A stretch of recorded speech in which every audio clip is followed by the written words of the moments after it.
उत्तर प्रदेश पंचायत चुनाव से पहले सियासत में बड़ा भूचाल आता दिख रहा है। राष्ट्रीय लोकदल प्रमुख जयंत चौधरी ने भारतीय जनता पार्टी को खुला चैलेंज देते हुए ऐसा बयान दे दिया जिसने एनडीए गठबंधन की नींद उड़ा दी है। जयंत चौधरी ने साफ कर दिया है कि अगर उनकी अहम मांगों को गंभीरता से नहीं लिया जाएगा तो गठबंधन में दरार तय मानी जाएगी।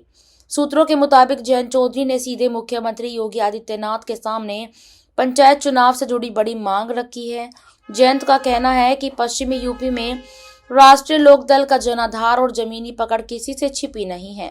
ऐसे में पंचायत चुनाव में सम्मानजनक भागीदारी और संगठनात्मक तालमेल जरूरी है। उन्होंने ये भी संकेत दिया कि अब सिर्फ आश्वासन नहीं बल्कि ठोस फैसले चाहिए। जयंत चौधरी के इस रुख को बीजेपी के लिए एक बड़ा झटका माना जा रहा है। अब तक एनडीए में सब कुछ सामान्य दिखाया जा रहा था, लेकिन पंचायत चुनाव से पहले आया ये अल्टीमेटम बताता है कि अंदर खाने तनाव काफी बढ़ चुका है।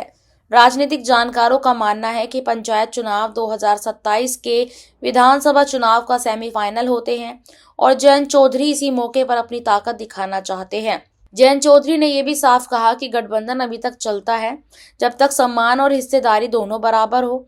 उन्होंने इशारों में कहा कि अगर ग्रामीण स्तर पर राष्ट्रीय लोकदल को कमजोर करने की कोशिश हुई तो पार्टी अपने विकल्पों पर विचार करने के लिए पीछे नहीं हटेगी।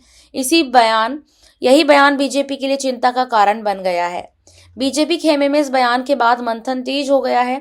पार्टी नहीं चाहती कि पंचायत चुनाव से पहले पश्चिमी यूपी में कोई नकारात्मक संदेश जाए, क्योंकि इसका सीधा असर जाट और किसान वोट बैंक पर पड़ सकता है।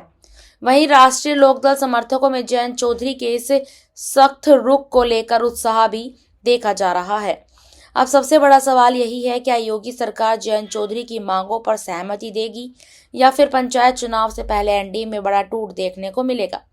फिलहाल इतना तो तय है कि जयंत चौधरी का ये अल्टीमेटम यूपी की पंचायत राजनीति को नई दिशा देने वाला है। आने वाले दिनों में वह साफ हो जाएगा कि यह सिर्फ दबाव की राजनीति है या गठबंधन टूटने की शुरुआत। इस रिपोर्ट पर आपकी क्या राय है, कमेंट में हमें बताइएगा जरूर। धन्यवाद।